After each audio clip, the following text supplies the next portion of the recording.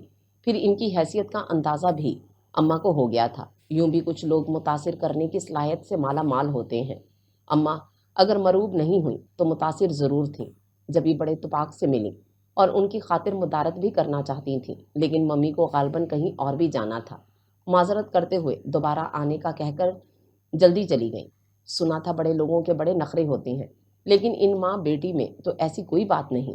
اماں کا دھیان بار بار ان کی طرف جاتا اور پھر تعریف میں ایک آدھ جملہ ضرور کہتی۔ پھر جب فراغت سے اس کے پاس بیٹھی تو پوچھنے لگی، تم نے منصور کی بات کی؟ نہیں اماں، اصل میں ان کی ممی بیمار تھیں، میں تو اتنے دنوں بعد گئی۔ اگر منصور بھیا کی بات کرتی تو وہ سمجھتی میں اپنے کام سے آئی ہوں، اس لیے میں نے نہیں کی۔ اس کی وضاحت پر اماں خاموش ہو رہی، پھر کچھ دیر بعد کہنے لگی، بہرحال ان کے ہاں آنا جانا رکھنا، ہو سکتا ہے اللہ انہی کے ذریعے ہمارے کچھ کام کروا دے۔ اس نے یوں ہی سر ہلا دیا، ورنہ حقیقتاً اسے اماں کی سوچ سے اختلاف ہی اختلاف تھا، لیکن ان کے سامنے کچھ کہنا اپنی شامت کو آواز دینا تھا۔ پھر زیادہ دن نہیں گزرے تھے کہ ریما اپنی ممی کے ساتھ آ گئی۔ وہ ممی کی آمد پر حیران ضرور ہوئی، لیکن یہ خیال چھو کر بھی نہیں گزرا کہ وہ کسی خاص مقصد سے آئی ہوں گی۔ اور جب ریما نے اس کے پاس کچن میں آ کر چھیڑتے ہوئے کہا کہ اب وہ ہمیشہ کے لیے اسے اپنے گھر لے جائے گی، تو وہ نہ صرف سناٹے میں آئی بلکہ انجانے خوف نے پل میں اس کے سارے چہرے کا خون نچوڑ لیا تھا۔ ہیں تمہیں کیا ہوا؟ ریما اس کا لٹھے کی مانند سفید چہرہ دیکھ کر گھبرا گئی۔ تمہاری طبیعت تو ٹھیک ہے نا؟ اس کے حلق سے بمشکل ذرا سی آواز نکلی۔ پھر وہ ریما کا خیال کیے بغیر اپنے کمرے میں آ گئی۔ فوری طور پر اس کا ذہن کچھ بھی سوچنے کے قابل نہیں تھا۔ بیڈ پر گری اور دونوں ہاتھوں میں سر تھاما ہی تھا کہ ریما وہیں پہنچ گئی اور اس کے برابر بیٹھتے ہوئے شوخی سے بولی، یعنی اب تم مجھ سے بھی شرماؤ گی؟ اس کی آنکھوں میں ڈھیر سارا پانی اتر آیا اور دل تو چاہا کہ اپنی بے بسی پر پھوٹ پھوٹ کر روئے، لیکن ضبط کے مراحل سے گزر کر بولی، تمہیں پہلے مجھ سے پوچھ لینا چاہیے تھا۔ کیوں؟ کیا تم انگیج ہو یا کسی کو پسند کرتی ہو؟ یہ یقیناً ریما کے آزاد ماحول کا اثر تھا جو وہ بڑے آرام سے پوچھ گئی۔ پھر خود ہی پرسوچ انداز میں بولی، واقعی مجھے تم سے معلوم کر لینا چاہیے تھا، اگر تم کسی کو پسند کرتی ہو تو۔ نہیں، ایسی کوئی بات نہیں ہے، وہ ٹوک کر بولی۔ پھر کیوں پریشان ہو؟ ریما حیران ہوئی۔ پریشانی کی بات تو ہے، لیکن تم نہیں سمجھو گی۔ وہ خود ترسی کا شکار ہو گئی۔ تم سمجھاؤ گی تو سمجھوں گی نا۔ ریما نے اس کا چہرہ اپنی طرف موڑنا چاہا، لیکن وہ اس کا ہاتھ ہٹا کر اٹھ کھڑی ہوئی اور قدرے توقف کے بعد پوچھنے لگی، سنو، آخر تم مجھ پر اتنی مہربان کیوں ہو؟ تم مجھے اچھی لگتی ہو، اور بھائی کو تو اتنی اچھی لگی ہو کہ انہوں نے فوراً تمہارے حق میں فیصلہ دے دیا۔ ورنہ پتہ ہے ممی، گزشتہ 3 سالوں سے انہیں لڑکیاں دکھا دکھا کر تھک گئی ہیں۔ ریما نے اپنے ساتھ ساتھ بھائی کی پسند کا اظہار بھی کیا تو وہ سٹ پٹا گئی، جس پر ریما کھلکھلا کر ہنس پڑی۔ پھر اٹھ کر اس کے گلے میں بازو ڈالتے ہوئے شرارت سے پوچھنے لگی، کیا تمہیں میرے بھائی اچھے نہیں لگے؟ Shut up. وہ اس کے بازوؤں کے حلقے سے نکل کر خود کلامی کے انداز میں بولی، تمہیں کیا پتا تم نے مجھے کتنی مشکل میں ڈال دیا ہے؟ کیا کہا؟ ریما صرف آواز سن سکی، تمہاری ممی بلا رہی ہیں۔ وہ سر جھٹک کر ادھر متوجہ ہوئی، پھر ممی کے بلانے پر دونوں بہنوں کے ساتھ باہر آ گئی۔ اچھا بھابھی، اب ہم چلتے ہیں، آپ اطمینان سے سوچ سمجھ کر جواب دیجیے گا۔ ممی اٹھتے ہوئے بولی، چلو ریما۔ جی ممی۔ ریما اٹھ کر اس کے پاس آئی۔ اچھا صوبیہ، میں چلتی ہوں، اور دیکھو تم نے انکار نہیں کرنا، مجھے یقین ہے کہ میرا فیصلہ کبھی غلط نہیں ہو سکتا۔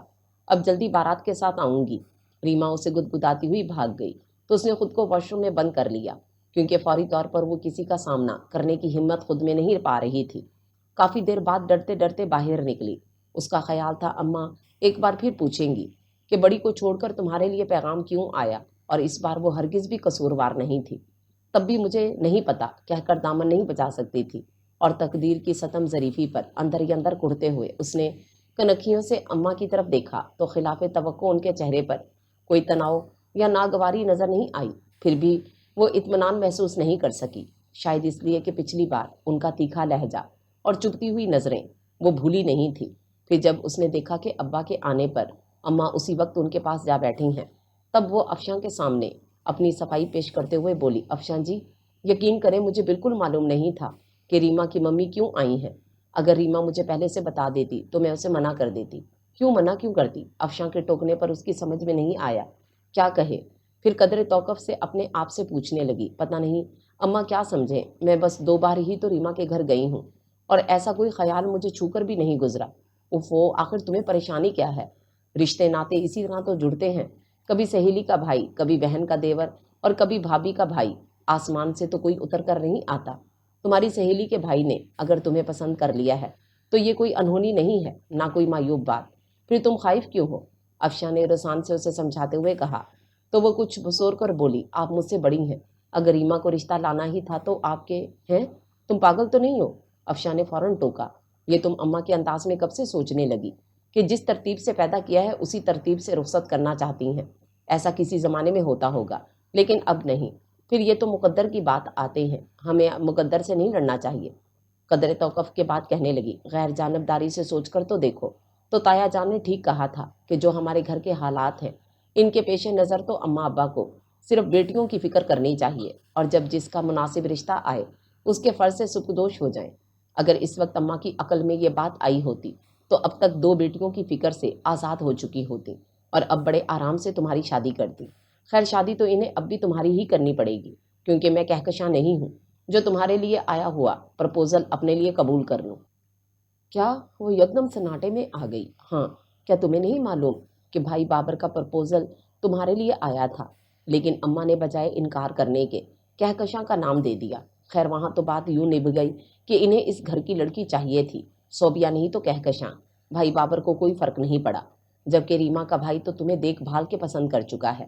وہ جو اس خیال سے سناٹے میں آ گئی تھی کہ کہیں افشاں تو اس راستے کی گرد کو نہیں پا گئی جس پر کبھی وہ بہت احتیاط سے چلی تھی، تو اس کی بے خبری پر قدرے مطمئن ہو گئی۔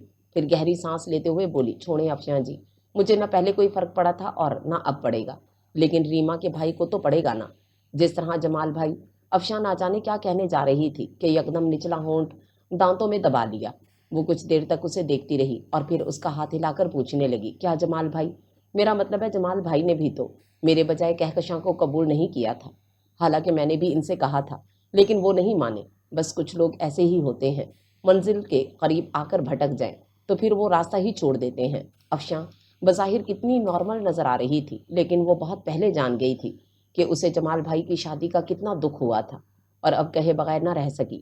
جمال بھائی انتظار بھی تو کر سکتے تھے۔ اسبات میں سر ہلاتے ہوئے افشاں کی آنکھوں میں جانے کس خیال کی پرچھائیاں رقص کر رہی تھیں۔ پھر اسے دیکھ کر بولی، بس میں نے انہیں پابند نہیں کیا۔ وہ پوچھنا چاہتی تھی کیوں، لیکن اچانک کسی خیال نے اسے خاموش رہنے پر مجبور کر دیا۔ پھر افشاں کی زبانی ہی اسے معلوم ہوا کہ اس بار اماں نے ریما کی ممی کے سامنے یہ مسئلہ نہیں اٹھایا کہ بڑی سے پہلے چھوٹی کی کیسے کر دیں، بلکہ سوچنے کو وقت مانگا ہے۔ اسے حیرت تو ہوئی لیکن اس نے کوئی تبصرہ نہیں کیا۔ لیکن بعد میں خیال آنے پر وہ ٹھٹک سی گئی کہ واقعی اماں کی سوچ میں لچک پیدا ہوئی ہے، یا وہ اسے بڑے گھر میں بیاہ کر یہ امید رکھنا چاہتی ہیں کہ شاید اللہ اس ذریعے سے ان کے حالات بدل دے، اور دوسری صورت اس کے لیے قطعی قابل قبول نہیں تھی۔ کتنے بہت سارے دن گزر گئے، ریما کی ممی دوبارہ اور 12 آ چکی تھیں، لیکن اماں نے کوئی جواب نہیں دیا تھا، اور اس وقت بھی وہ خاموش رہتی جب سب اپنی اپنی رائے دیتے۔ منصور بھیا اس رشتے کے حق میں تھے اور اماں کو دلیلیں دے کر قائل کرنے کی کوشش کرتے۔ اسی طرح افشاں بھی حامی بھرنے پر زور دے رہی تھی، جبکہ عابد بھائی کا انداز جان چھڑانے والا تھا، جیسے انہیں رشتے کے اچھا برا ہونے سے کوئی غرض نہ ہو، بس جلد سے جلد اس گھر کا ایک اور بوجھ کم ہونا چاہیے۔ البتہ ابا کچھ شش و پنج میں تھے، اور شاید اسی لیے اماں ابھی تک خاموش تھیں، ورنہ اگر صرف اپنی مرضی کرتی تو اب تک فیصلہ سنا چکی ہوتی۔ بہرحال اس بار ریما کی ممی انہیں اپنے گھر آنے کی دعوت دے گئی تھیں۔ مجھے اس روز جانا تھا۔ اماں نے کہکشاں اور بابر کو بلا بھیجا، کیونکہ ابا نے ان دونوں کو ساتھ لے چلنے کے لیے کہا تھا۔ اب تک انہیں اس پرپوزل کے بارے میں معلوم نہیں تھا۔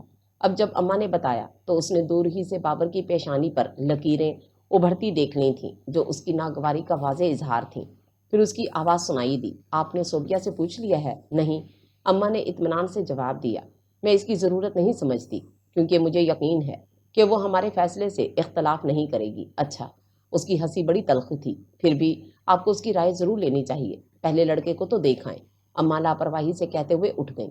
پھر ان کے جانے کے بعد وہ کتنی دیر تک یہ سوچتی رہی کہ کہیں بابر یہ تو نہیں سمجھ رہا کہ وہ اب بھی اسے پسند کرتی ہے، اور بقیہ زندگی اسی کا نام سینے سے لگائے بیٹھی رہے گی، گو کہ ابھی تک اسے اس بات سے کوئی دلچسپی نہیں تھی کہ اماں حامی بھریں یا انکار کر دیں، لیکن بابر کا رویہ اسے سوچنے پر مجبور کر رہا تھا۔ کمرے میں باقاعدہ بحث شروع ہو چکی تھی۔ بابر یقیناً کہکشاں کو اپنا ہم خیال بنا کر آیا تھا، جو وہ بھی اسی کی زبان بول رہی تھی، اور کوئی نئی بات نہیں تھی۔ ان کا کہنا تھا کہ افشاں بڑی ہے، پہلے اس کی شادی ہونی چاہیے۔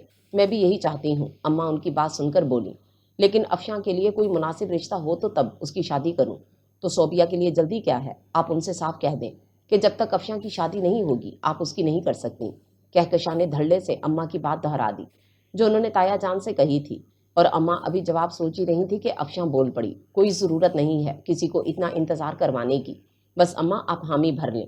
جس کے لیے اتنا تردد ہو رہا تھا، جب اسی نے اجازت دے دی تو پھر کس بات کی گنجائش نہیں رہی۔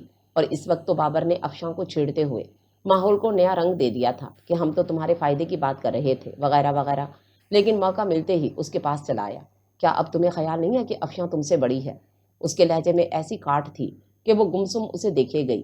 یا اب دولت کی چمک چوند نے تمہارے سارے احساسات کو گہری نیند سلا دیا ہے؟ وہ اس کی آنکھوں میں دیکھ کر پھر گویا ہوا۔ مجھے اب معلوم ہوا کہ جسے میں محبت سمجھتا رہا وہ محض فریب تھا، اور میں کتنی آسانی سے تمہارے فریب میں آ گیا۔ پتہ نہیں آپ کیا کہہ رہے ہیں؟ وہ سمجھ کر انجان بنی اور وہاں سے جانا چاہتی تھی کہ وہ سامنے آ گیا۔ میری بات ابھی پوری نہیں ہوئی، کیا کہنا چاہتے ہیں آپ؟ وہ روحانسی ہو کر بولی، وہی جو تم نے مجھ سے کہا تھا کہ میں تمہاری محبت سے دستبردار ہو کر کہکشاں سے شادی کر لوں، اور اب میں تمہیں کہہ رہا ہوں کہ احتشام احمد کو افشاں سے شادی پر مجبور کرو۔ جی؟ وہ انتہائی تعجب سے اسے دیکھے گئی۔ یہ وہ شخص تو نہیں تھا جسے سوچتے ہوئے اسے اپنے اعتراف پھیلے اندھیرے چھٹتے ہوئے محسوس ہوئے تھے۔ اس کے برعکس وہ کتنا صفاق دل نظر آ رہا تھا۔ وہ مشکل خود پر قابو پا کر بولی، میں احتشام احمد سے بات نہیں کر سکتی، کیونکہ اسے میں صرف اتنا جانتی ہوں کہ وہ ریما کا بھائی ہے، اور بس۔ میں یہ سب نہیں جانتا، تمہیں وہی سب اس سے کہنا ہے جو مجھ سے کہا تھا، ورنہ… وہ دھمکی آمیز لہجے میں کہتے ہوئے اندر چلا گیا، اور وہ کتنی دیر تک اپنی جگہ سے حرکت نہیں کر سکی۔ وہ شاید اپنی زندگی کے سب سے مشکل موڑ پر آ کھڑی ہوئی تھی، لیکن نہیں، اس وقت جب اس نے بابر کو کہکشاں سے شادی پر مجبور کیا تھا تبھی اس نے سوچا تھا کہ شاید زندگی میں اس سے مشکل مقام اور نہیں ہو سکتا، اور کون جانے آگے زندگی میں اور کتنے ایسے مقام آنے تھے کہ وہ اپنی بے بسی پر آنسو بھی نہیں بہا سکتی تھی۔ کتنے دن وہ بابر کی دھمکی آمیز لہجے پر غور کرتی رہی، کبھی خود کو بہلاتی کہ وہ محض اسے تنگ کر رہا تھا، یا وہ آخر کر ہی کیا سکتا ہے، اور کبھی سچ مچ خوفزدہ ہو جاتی کہ وہ مرد ہے، اگر انتقامی کارروائی پر اتر آیا تو اس کے ساتھ ساتھ کہکشاں کی زندگی بھی اجیرن کر دے گا۔ ان متضاد سوچوں نے اس کے ذہن کو اس بری طرح متاثر کیا کہ اسے اپنا ہوش بھی نہیں رہتا تھا۔ گو کہ اس کا شادی سے انکار کوئی مشکل کام نہیں تھا، کیونکہ اس نے احتشام احمد کو ڈھنگ سے دیکھا بھی نہیں تھا، اور نہ اس کی ذات سے اسے کوئی دلچسپی تھی۔ وہ بڑے آرام سے انکار کر سکتی تھی، اور اس نے بابر سے بھی یہی کہا، لیکن وہ پتہ نہیں کیا چاہتا تھا، بڑی ہٹ دھرمی سے بولا تھا، انکار تو تم کرو گی، ساتھ ہی احتشام احمد کو افشاں سے شادی پر مجبور بھی کرنا ہے، اور وہ ایک اجنبی شخص کو کیسے مجبور کر سکتی تھی؟ اور اگر وہ ایسا کرنے میں کامیاب ہو بھی جائے تو یہاں افشاں کو کون سمجھائے گا؟ وہ بھی تو پہلے مرحلے پر انکار کر چکی تھی۔ اس روز ریما کے گھر والے جواب لینے آئے تو اماں ابا نے رضامندی دے دی۔ جب افشاں نے اسے بتایا تو اس نے یوں سنا جیسے کسی اور کے بارے میں بات ہو رہی ہو۔ کیا تم شادی مرگ کی کیفیت ہو؟ افشاں اسے جھنجھوڑ کر بولی، ویسے خوشی کی بات تو ہے، اور پتہ ہے آئندہ جمعے وہ لوگ باقاعدہ تاریخ رکھنے آئیں گے۔ کیا؟ اس سے بڑی دیر بعد ہوش آیا۔ کیا کہا افشاں جی آپ نے؟ پہلے بتاؤ کس کے خیالوں میں گم تھی؟ افشاں کی شوخی پر اس کی آنکھوں میں ڈھیروں پانی اتر آیا۔ اسی وقت بابر اندر داخل ہو کر بولا، افشاں تمہیں اماں بلا رہی ہیں۔ پھر اس کی آنکھوں میں پانی دیکھ کر کہا، غالباً خوشی کے آنسو ہیں۔ ہاں۔